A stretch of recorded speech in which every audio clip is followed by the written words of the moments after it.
বদরুদ্দিন উমর ছিলেন রাজনৈতিক ও সংস্কৃতি অঙ্গনের এক অনন্য ব্যক্তিত্ব। তার লেখনী ও চিন্তাভাবনা দেশের মুক্তবুদ্ধির চর্চা, ধর্মনিরপেক্ষতা এবং গণতান্ত্রিক মূল্যবোধের পক্ষে এক বলিষ্ঠ কণ্ঠস্বর। বিশেষ করে ৬০-এর দশকে জাতীয় রাজনীতিতে সক্রিয় হন এবং সাম্রাজ্যবাদ, সামন্তবাদ ও পুঁজিবাদ বিরোধী আন্দোলনে নেতৃত্ব দেন বদরুদ্দিন উমর। ১৯৩১ সালের ২০ ডিসেম্বর ভারতের বর্ধমান জেলায় জন্মগ্রহণ করা বদরুদ্দিন উমর কর্মজীবনে ঢাকা ও রাজশাহী বিশ্ববিদ্যালয়ে অধ্যাপনা করেছেন। ২০০৩ সালে তিনি জাতীয় মুক্তি কাউন্সিল নামে একটি সংগঠন গড়ে তোলেন। বাংলাদেশের সর্বোচ্চ বেসামরিক পুরস্কার স্বাধীনতা পুরস্কার সহ বেশ কিছু পুরস্কারে ভূষিত হন তিনি। তবে কোনো পুরস্কারই গ্রহণ করেননি বদরুদ্দিন উমর।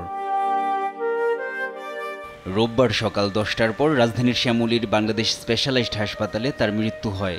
মৃত্যুকালে বদরুদ্দিন উমরের বয়স হয়েছিল ৯৪ বছর। স্বজনরা জানান, প্রায় ১ মাস ধরে অসুস্থ ছিলেন তিনি।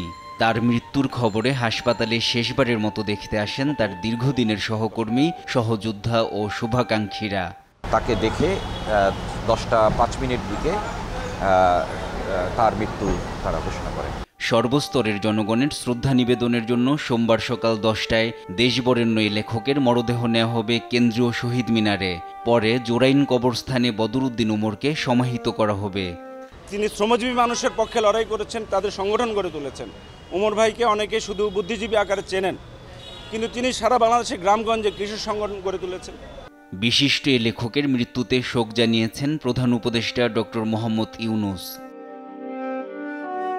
এছাড়া বিএনপির ভারপ্রাপ্ত চেয়ারম্যান তারেক রহমান সহ বিভিন্ন দল ও সংগঠনের নেতা এবং বিশিষ্টজনরা তার মৃত্যুতে শোক জানান। এনআই নাহিদ, দেশ টিভি, ঢাকা।